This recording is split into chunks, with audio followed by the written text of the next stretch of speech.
All right, guys, quick one. Are you aware that the word Igbo has no meaning? The word Igbo has no meaning. If you go and search it on Google, it will only tell you the geographical location of the people who speak the language, but it will not tell you how the language was adopted or the meaning of the language. Now, because in fact, the meaning of the language. Now, if you go to etymology, it has no meaning because it doesn't exist. It was what Britain decided to concord.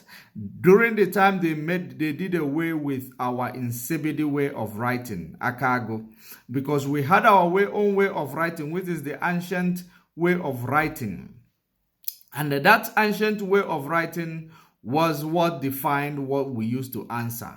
Now, for you to get exact, word that we were called from the beginning, I want you to take that word Hebrew into etymology. You will understand that from the old French, the old English, from old French, they call it Hebrew.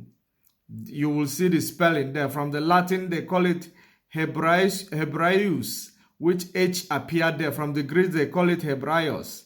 From the Aramaic, they call it, Semitic, they call it Hebrai. Hebrai. You check the spelling before you get the correspondent.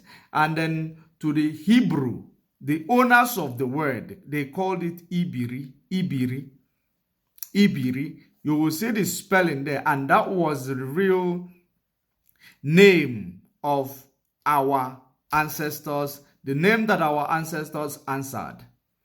And if you understand that Igbo language speaking, we are speaking mostly the corrupted language because we were writing it in insipid. A, B, C, D, Latin, and ABCD concussion. Actually, but I said, I think I have to say it for lack of a better word. It corrupted our tongue and our language. Our language is no longer as its own original. Now, if you understand that Ibiri, Ibhri, Ibiri, now it is our own father's language through insipidity. But when they started writing Latin ABCD, that's how they were able to manipulate all those names. But what made our ancestors not to question them? Because it still sounded the same. All of them sounded the same. So that's what made them not to question them. They believe probably it is the way they were able to pronounce it because our ancestors are very accommodative people. I want you to check this video out.